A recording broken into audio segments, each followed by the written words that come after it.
Welcome to Building the Future. I'm your host, Kevin Horick. You can find the show online at buildingthefutureshow.com or follow me on Twitter at BuildingShow. You can also find it on iTunes, Stitcher, and YouTube. And welcome back to Building the Future. Today we have Ryan Scott. He's an entrepreneur, philanthropist, investor, CEO, and founder of Causecast. Ryan, welcome to the show. Thanks, Kevin. So maybe we can start off with a bit of your biography and kind of where you grew up and what kind of childhood you had, if you were into, sports or cars or music or... Well, thanks for asking, and thanks again for having me, Kevin. I guess I grew up in, my childhood was in eastern Pennsylvania, sort of near Philadelphia, a little town called Causecast, basically a suburb of a suburb called Allentown, which I'm sure everybody's heard of. And I think I had kind of a typical computer nerd childhood. I was into, puzzles and games and things. But then when video games came out, I became really involved with those, and I quickly started designing them instead of just playing them. And this was back in for those old enough to remember it, the Atari 2600 days. Totally, those are awesome. Yeah. So I spent a lot of time in school, not studying, but instead designing games, and it just really captured my imagination. But then I quickly learned, okay, designing the games, how do you actually get these things to be playable? And what it turned out you needed to do was learn computer programming. Sure. And so I started in game programming when I was in middle school. This is a way to make really cool things, and I always really enjoyed when other people would play them and give me feedback, and then I could make it better. And this kind of just set up this virtuous cycle that caused me to want to learn more and more. So did you sell any of these games, or you just kind of gave them to friends to play with? I had friends that we played the games with, but then I started publishing for computer magazines. There was one that was called, Commodore Gazette, because I had a Commodore 64, like millions of other people. And I was publishing programs like how to do certain things, like how to do these crazy split screen techniques or scrolling maps, and publishing these in these different publications. But then I actually started a publication myself for programmers on the Amiga who were using a particular programming language called Amos, and I created an extension to that, which called Turbo Plus, which allowed, Amos is essentially a basic language. Sure. And it's not typically fast. This was designed to be fast, and then I made an extension in machine language that allowed, much easier ability to do things like, massive scrolling maps and things that modern games had that were very difficult to achieve using a basic language. That's really cool that you were into it so early on, doing that kind of stuff, right? And kind of just learning on your own. And I think that's the key to a lot of this stuff. Well, when I was early on in the thing, I was doing a lot of like self-taught kind of stuff too, right? So I think that's kind of important. And I think a lot of people forget about that.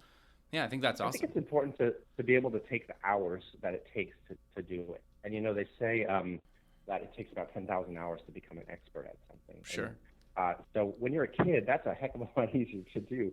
You go to school. If they don't force you to pay attention, you could spend some of those hours, working on whatever your craft is. And then, my parents, I think to the credit, they left me alone to learn like this on my own. Yeah, no, I think that's awesome. Well, I think you're also not scared to break anything. I know when I was learning, how to program and kind of do design and whatnot, my dad was in computers. So I basically, if I broke the computer or something was wrong, I just was like, Dad, come fix it. So I got lucky, right, with that. So I totally get that. You're kind of fearless and you just try it, right? Well, and that's the thing we try to teach our kids. Now that I'm older and I have two children, take things apart. I mean, you're going to make a mess. But what's the value in having a clean life anyway? Let's break some stuff and see how it works. Where did you go to post-secondary, or did you? I did. I went to a college called California University of Pennsylvania. It was a little, I guess I always wanted to be in California, so okay. About as far west as I could go and still be in Pennsylvania, because, going to a state school, it was cheaper for my parents. So I went to that school for about a year and a half. it was a little bit frustrating. I learned all the programming languages. I was so into it when I was younger. I had learned most everything that most all the programming languages. And then I get to college, and I showed up a few days early and got the textbook on C++, and well, there was kind of nothing to do, so I learned that. And then when school started, I was kind of bored by it. Really? And after a while, I said, this is not the best message for everyone, but I was not really planning. I really didn't want to have a job doing that kind of stuff. I wanted to have a company. Sure. So what the heck what am I doing here anyway? And so I actually dropped out. Oh, wow. Yeah. And so then I was, trying to, I was running the newsletter and publishing, the extension to that language. And, but, that was, I was not very experienced business person at that time. I mean, I was only about, 18 or 19. Right. And I sort of make ends meet. That's when I was doing pizza delivery and things like that.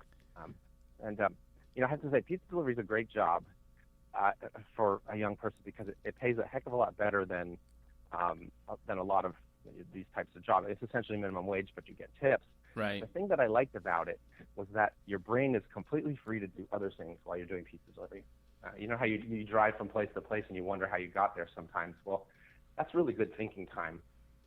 And so, I spent a lot of time conceptualizing things and then being able to kind of work them out and, on the side.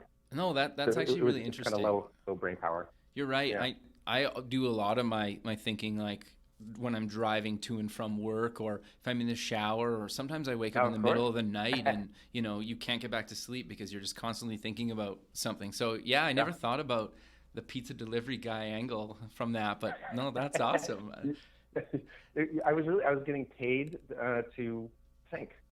They weren't paying me for that part of it, but they were paying me to get from place to place. It just really freed up my mind. And I think smart people, as you just mentioned, you can use it as an actual technique.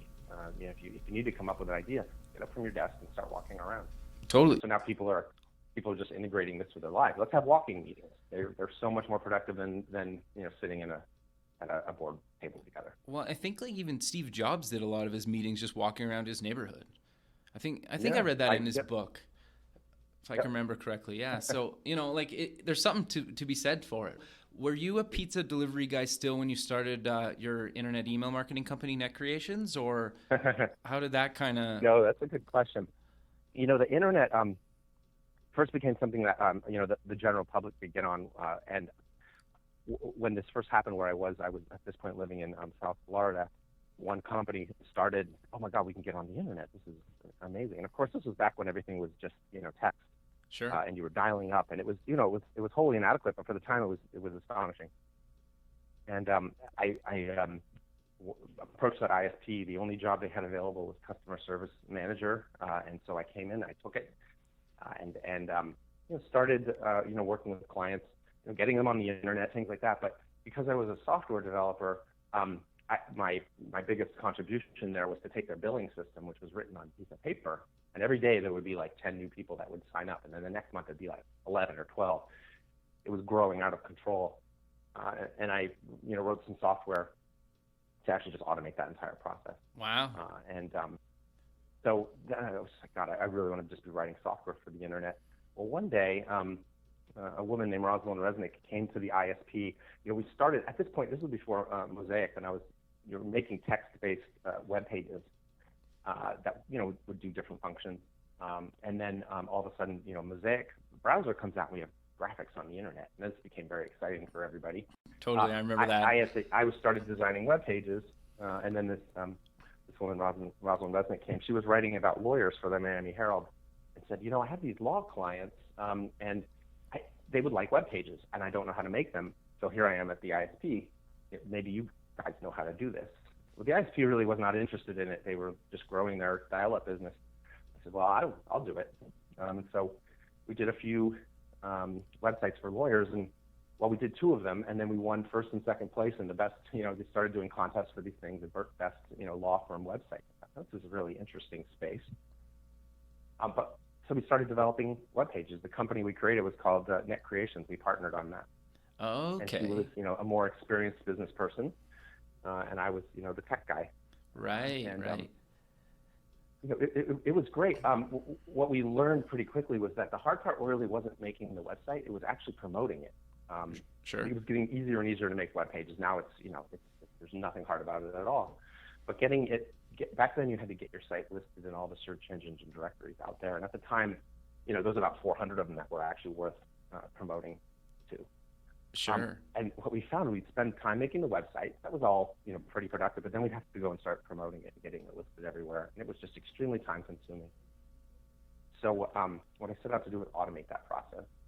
So you would take your information just one time, and it would get submitted to all the search engine directories automatically in the background. Okay, that's interesting. Yeah, because that was like pre-Google and everything. Yeah, Google was now. There was, Alta Vista. It was the like Lycos and Excite, and I remember all those. Yeah. Yeah, they've all kind of morphed or gone by the wayside since then. But that process really put us in touch with, because it was a self-service model. This was one of the early software as a service applications. You'd come, you'd give us your information. You never had any software on your computer, and we would just post it for you. And we charged this is something my partner taught me, that the pricing is really key. I thought, hey, we could charge $35 for this, I think.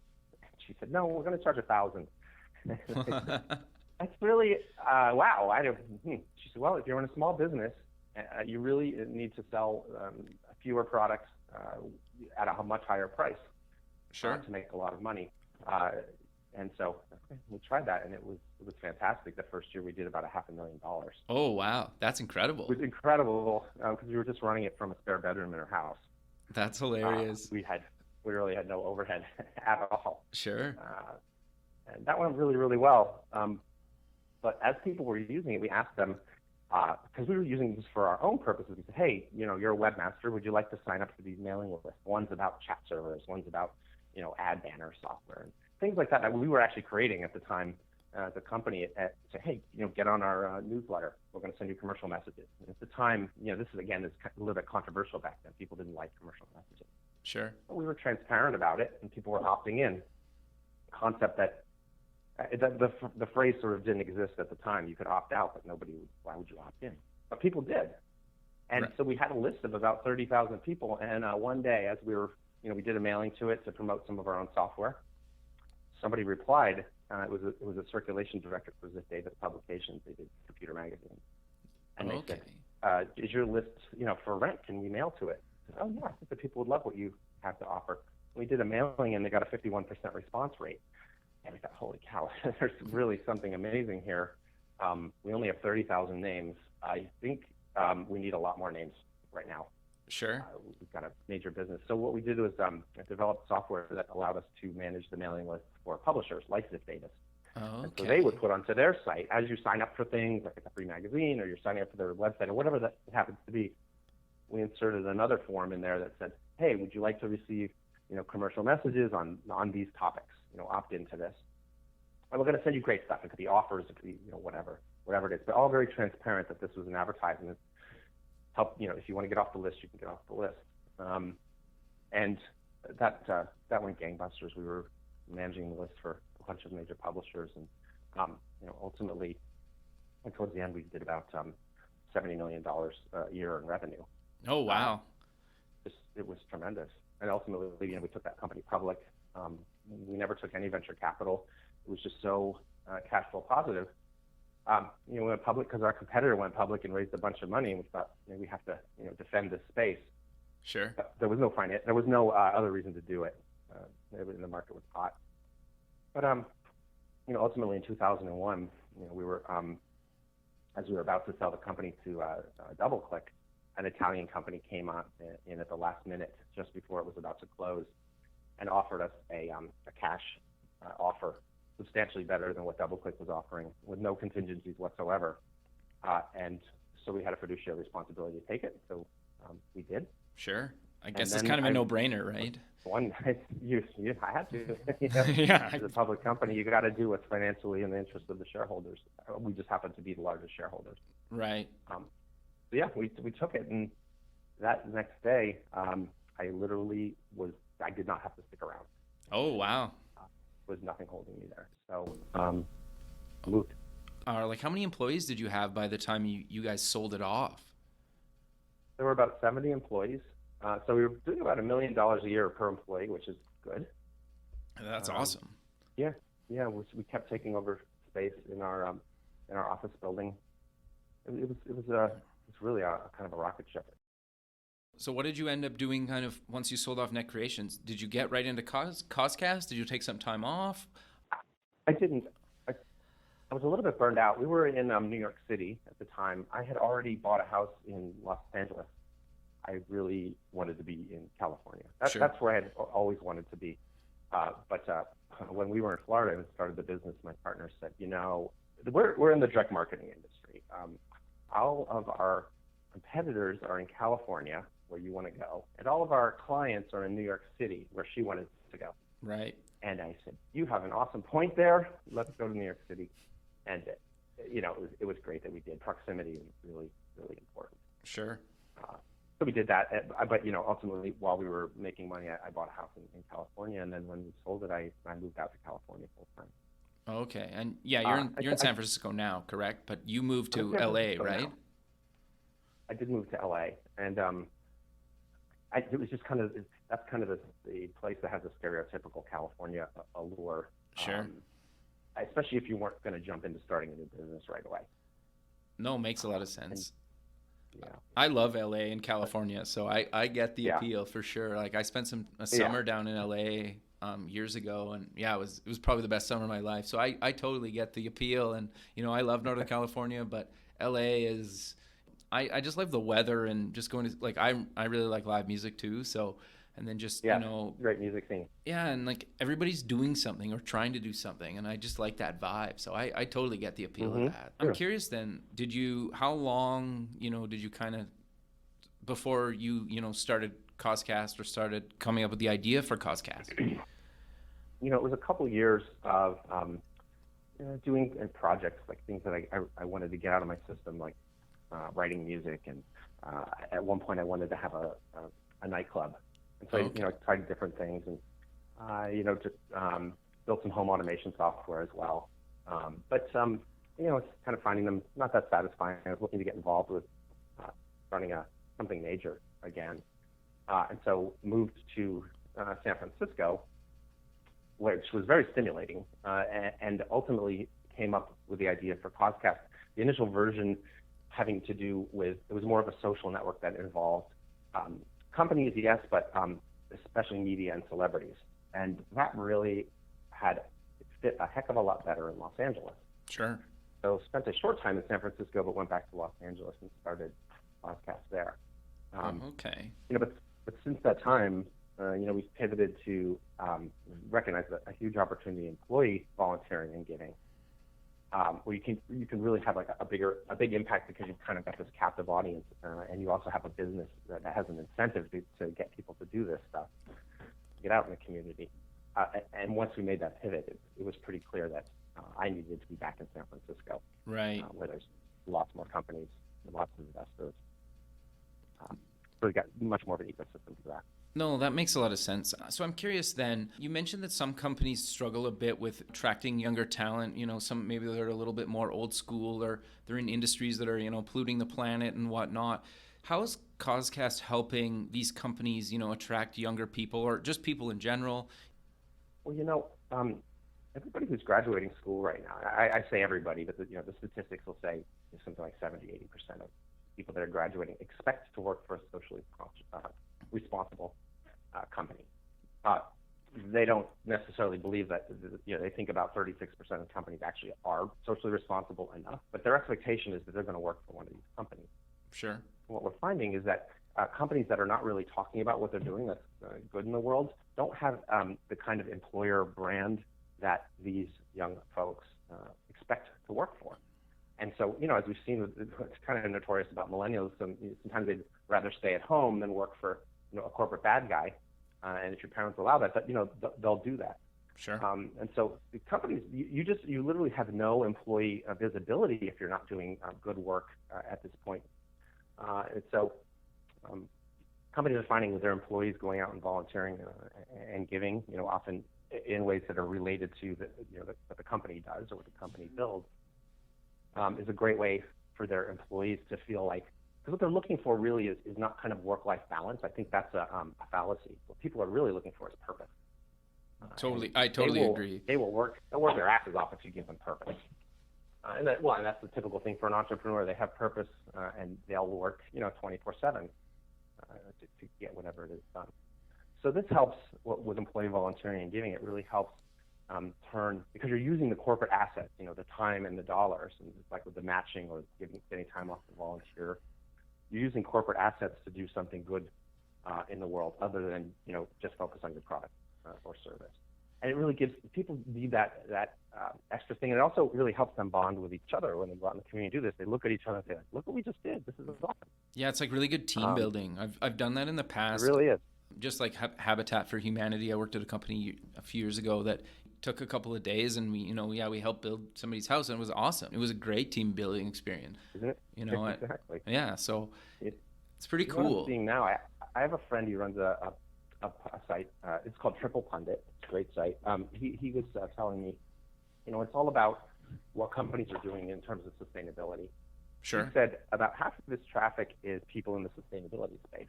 He said the other half of the traffic is coming from EDU. It's students. Some of them might be doing research for school, but what he suspects, and so do I, is that these folks are actually looking to see what companies are good to work for when they graduate. Oh, interesting. And if they don't see you, they won't even apply.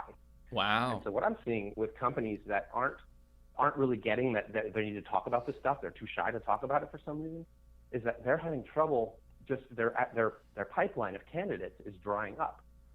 And of course it is. Everybody wants to work for Google because it's like you're saving the world, using technology. You're doing all these amazing things, and that's where people want to go. But these other employer brands, they're just not having visibility, and they're not in the mind of the employees.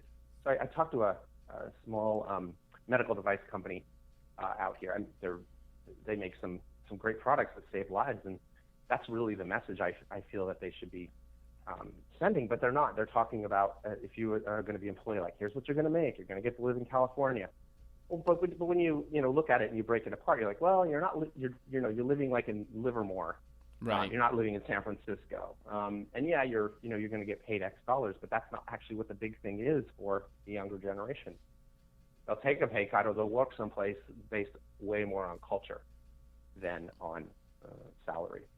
Oh, and yeah. So like, look, you're doing amazing things. You are saving lives. You literally have saved millions of lives with these devices. That's your message. No, totally. That's compelling for people to come. And as a he's a really technical guy that's running it, and he's a little bit, I don't know, I think shy about kind of tooting his own horn. And I hear this a lot from companies. But if you can say things without looking like, without tooting your own horn and looking like a bunch of egomaniacs, because you genuinely did those things. But furthermore, the beneficiaries will talk about it for you as well. Yeah, exactly. Well, and then your employees will try to recruit other people other classmates and whatnot and say, come work with me at this awesome company because we're doing all these great things for planet and the environment or whatever it is. And it makes a lot of sense. Yeah, exactly. We just really, with our platform, we empower the company to be able to do that at the scale of the corporation. If you send 5,000 people out into the community to volunteer and donate, you've got at least 5,000 stories. For and sure. The employees, you need to capture that, capture the photo and video or whatever it is, and then give the employees the ability to send it out, just really under the corporate umbrella. That's advertising that the company would just not be able to pay for. But the employee will do it because they're proud of it. Well, yeah, and it's also like they can show their friends and they post it on, their social media and, Yep. They feel like they're a part of the company instead of just another number. Right. Yeah. I think that makes them feel like they're part of the world instead of somebody that's sitting in a cube somewhere. They're definitely, yeah. You guys partner with a bunch of big brand names, and how do they come to you? Do you guys reach out to them? A little bit of both. I know you guys have done some stuff with some celebrities as well. So how do you kind of, how do they get on your platform, really? A lot of it comes directly to us, and that's through a lot of the publishing and appearances that I do. Okay. So we write about the space quite a bit. I have a We started the Huffington Post Impact section and the education section many years ago when we were doing cause marketing, and so I continue to publish there. I've got a column on Forbes, and I publish a great many other places. LinkedIn is a great place to post your article. LinkedIn's been awesome for me every time I post articles. So would you say you use digital and kind of print media to write articles that drive traffic and, companies into Causecast? Yeah, there is some print, although definitely it's not a focus, but it's great when things get into print as well. But yeah, it's content marketing. So we're talking about the space, right? Providing insights, showing that we know what we're talking about, providing, there's actually, got a lot of these external articles. We also have a lot of kind of internal documentation as well that we can give to folks. But, when they're ready, because it's very hard to force the corporation to do this stuff. They typically want to do it. They switch, during, at the year end, usually, right? Unless it's a new program. So they have to be ready, and coming at them too hard doesn't really help. So it's really more of a pull technique.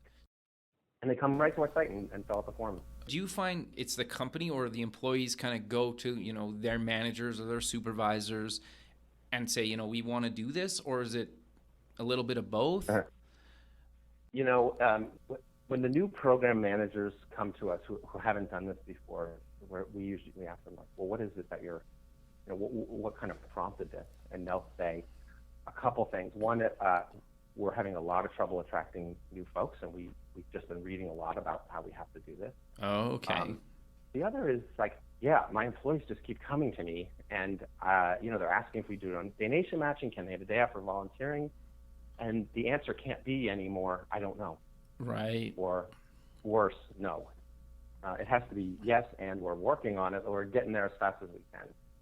I got you. We really expect it. Now, yeah, so it's really kind of, this idea is just out there, and everybody's just expecting to be able to do it, and really no matter the size of the company. And they expect it to really reflect, their personality too, and not this idea of this kind of, billboard in a basement.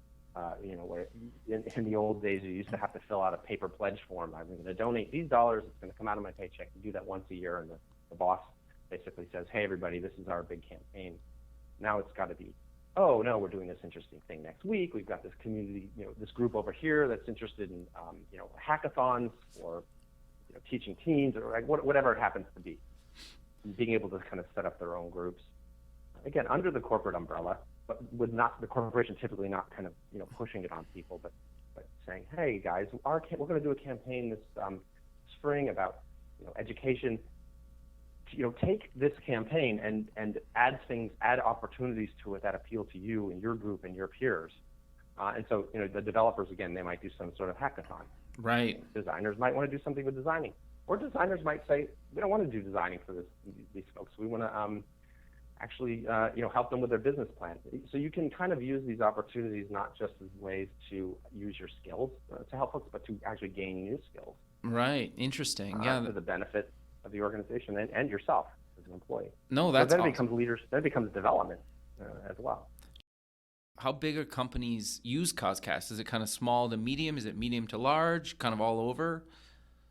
No, it's been really interesting. I've always wanted to support small companies doing this. I know big companies have programs, and we've got big companies on board. But it was very important to be able to have a system where we were able to take small clients as well. Right. And the difficulty with small clients is, can you provide a great amount of support? Having to customize it for everybody, and can they, kind of do it themselves and run with it? That last mile of it being more self-service it's kind of the last 90%. It actually is hard to make it like that. But what we've done to make it work for even the tiniest companies is partner with an organization called the Full Circle Fund, and they have a campaign going called the Founders Pledge, where you're saying, hey, I'm starting a company. I'm pledging to give 1% of my equity, which at the beginning is easy to do. Sure. 1% of my employee time and 1% of our, profits, through employee giving. and volunteering. So they make this pledge, but these are typically quite small companies. It's hard for us at Causecast to support a 3-person company. Sure. It's just not cost effective for anybody. Full Circle is running Causecast, and all of these smaller companies are participating together as a cohort. And then Full Circle finds the opportunities for them to participate, and they act as the admin of the system. Oh, and that okay. works great to bring on smaller companies. That's and actually then when really they, cool. graduate out of it, I think it's an effective model. Because all net new job growth is with startups.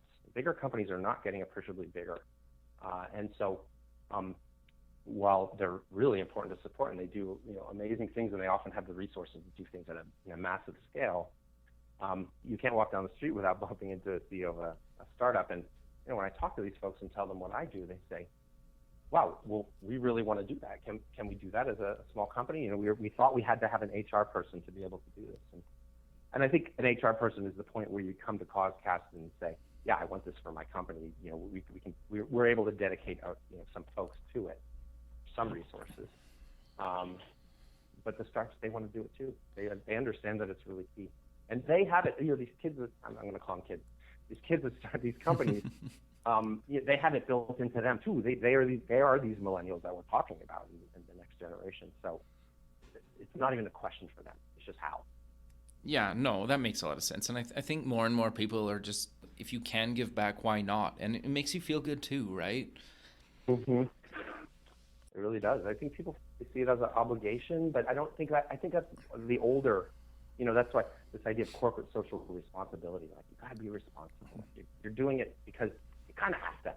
It's not really how the younger generation feels about it, and I think increasingly lots of people feel like, no, this is just. You see a solution. You have the ability to do something about it. What's your excuse? Yeah, exactly. Let's switch gears a little bit. I'm curious to know, you're obviously the CEO of Causecast, and you've run a couple of companies and you've done some investing. So I'm curious what you would say makes you a different type of CEO. That's a good question. I think, I have a pretty clear vision, and I think it's a compelling vision. I believe, and I think that the folks that I've brought on have really, bought into that vision. And once they have, and I've brought very talented people on, I really let them run with it. And I think if you keep that that unifying vision strong, then everybody knows what to do, even if you're not telling them what to do at any given moment. Right. And that's really important because you're not going to be able to micromanage everybody. And in fact, that's just a horrible life for everybody. Sure. So what happens when you're not in the room?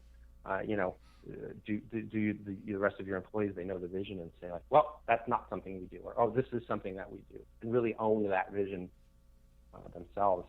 And so I think that's really my role, is to make sure everybody knows the general direction we should be going, and then let them do it to the best of their ability. So how many employees does Causecast have now? There's about 20 people. Oh, okay. And are they kind of all in California, or are they spread out through America, or where are they? We have we've got a person in New York. We've got about 4 people in San Francisco, and then we've got the bulk of the team is still in Los Angeles. Oh, okay. And they're in Burbank.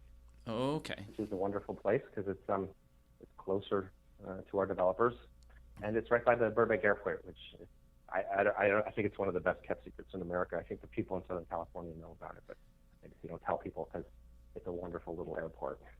So you basically fly into there instead of LAX, or?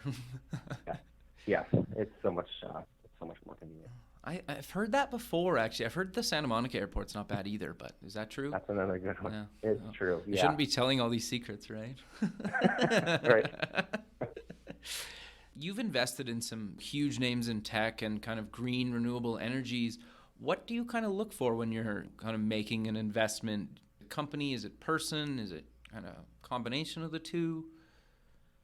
Yeah, I think they really need to have a world-changing idea, or something that could potentially really have a big impact and can scale up.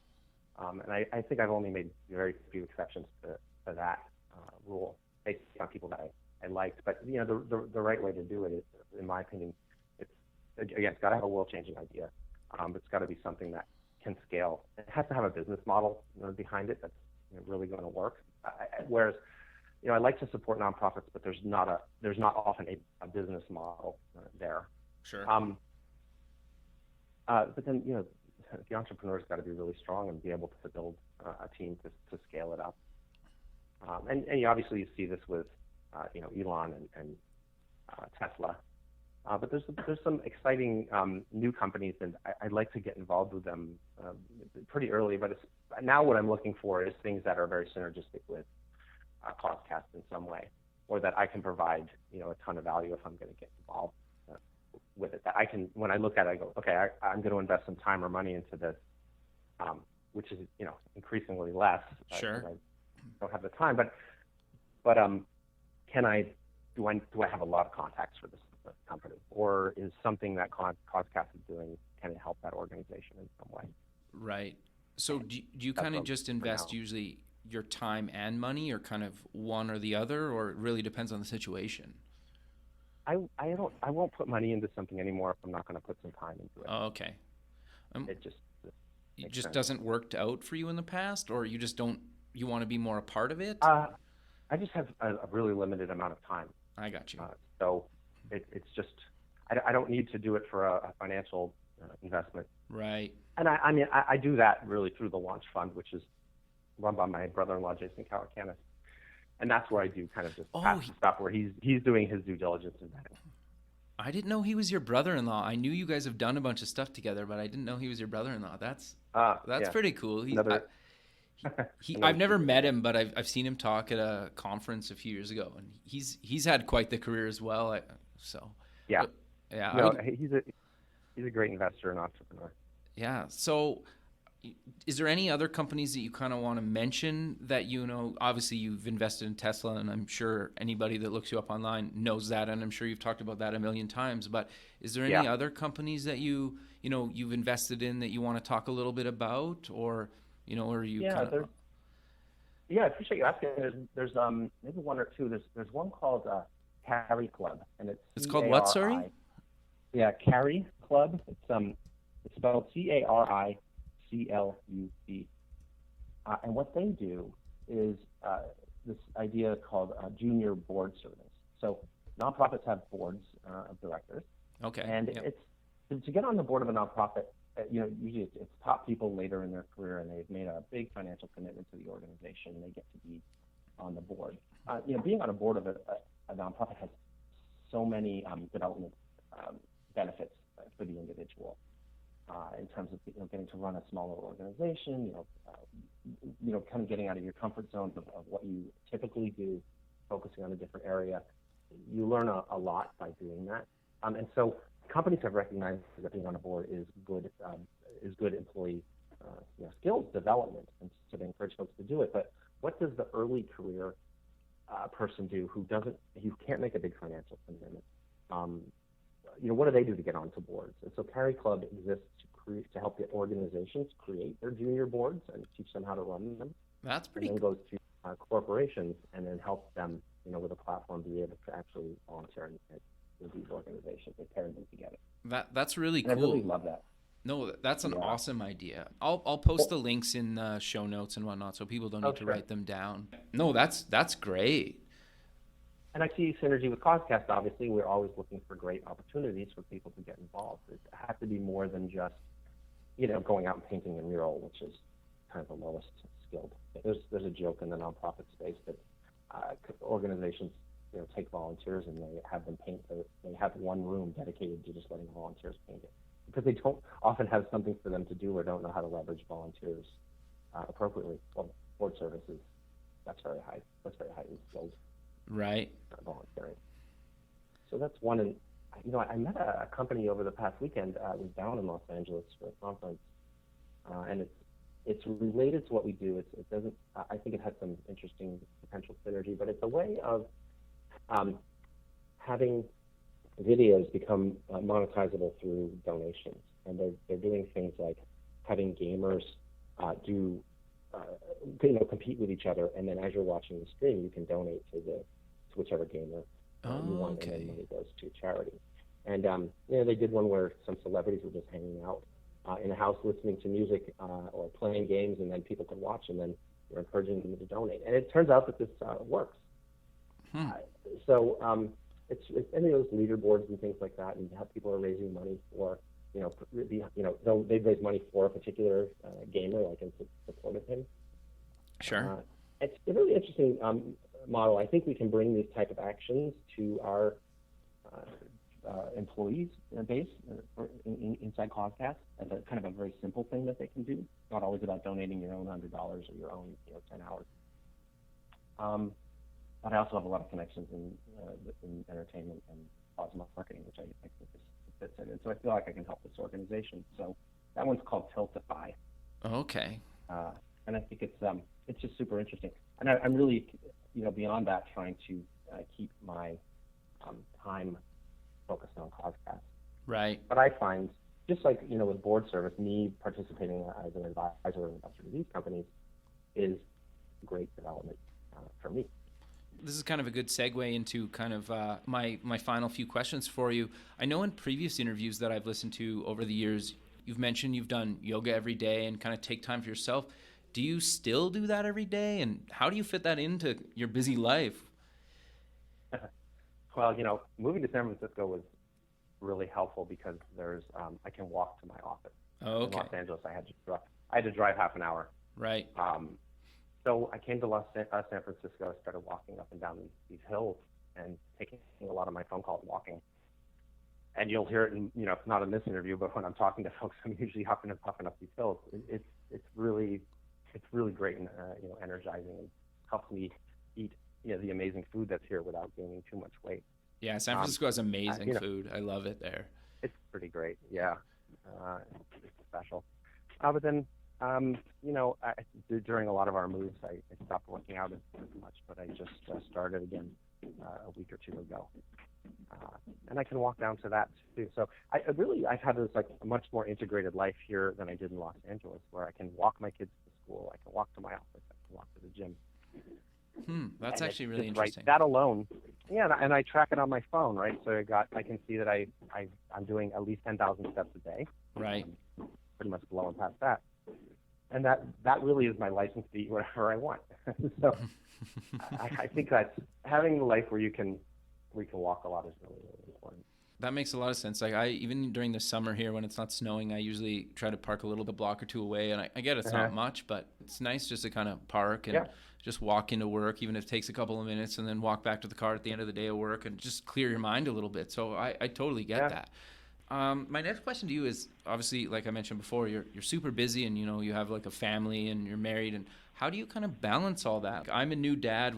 My wife and I have a 9-month-old daughter, and, wow, between working, thank you. And, between, working full time and doing the radio show and doing a couple other little things, I've been struggling to kind of find a balance. Any kind of tips for me and any of our listeners out there, how you balance all that?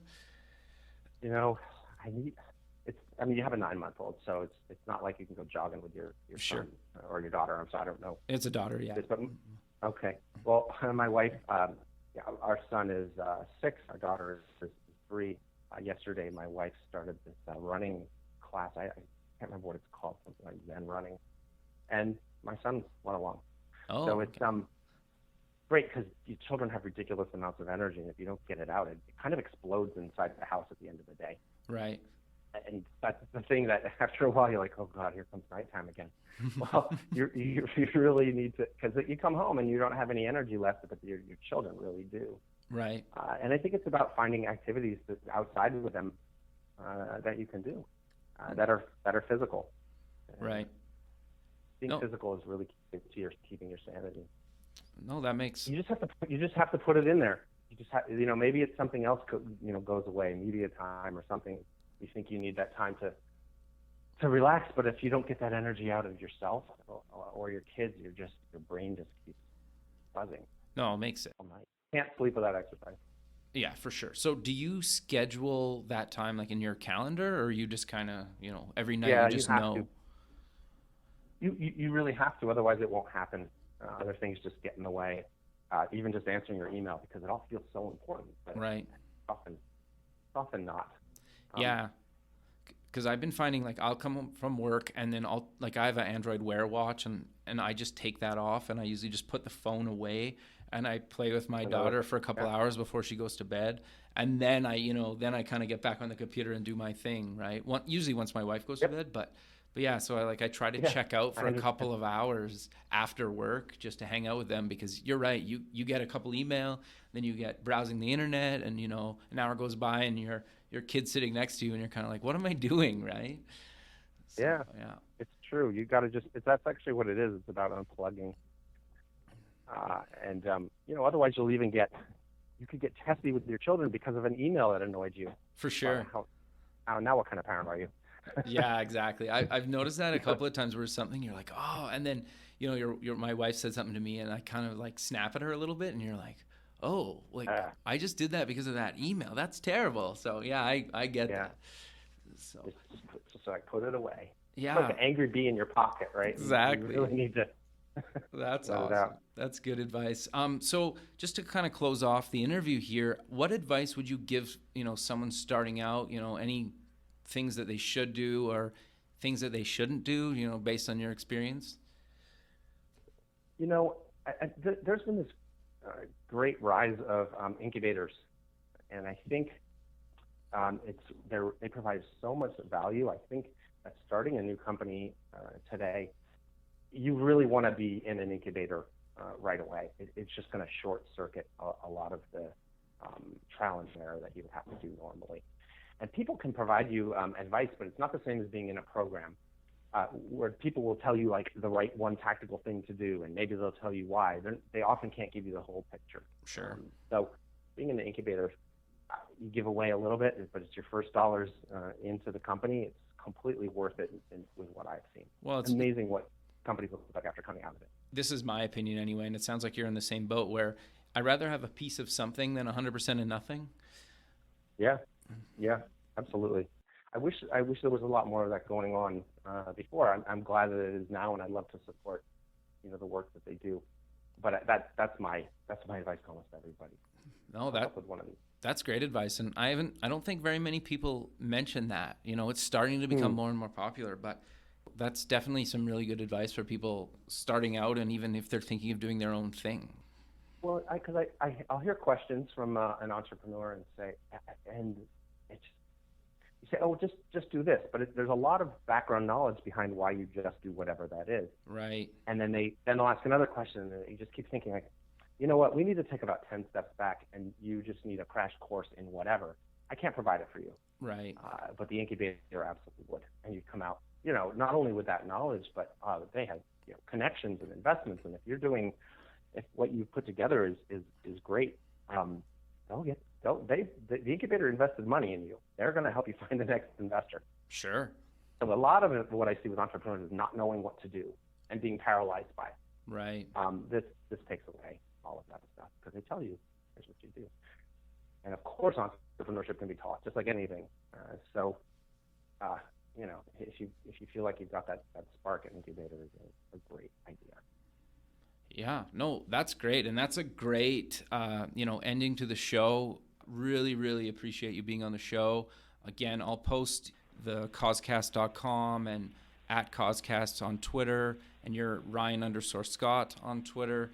Definitely follow you, and I'll post the other links that you mentioned in the show. But again, Ryan, thank you very much for being on the show. This was great. This was awesome. And, I'm looking forward to keeping in touch. And, who knows, maybe we can chat again in the future about something else you're working on.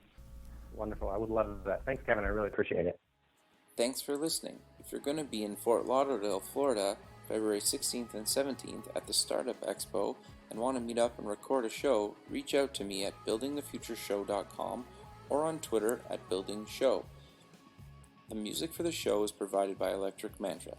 Check them out at electricmantra.com. Until next week.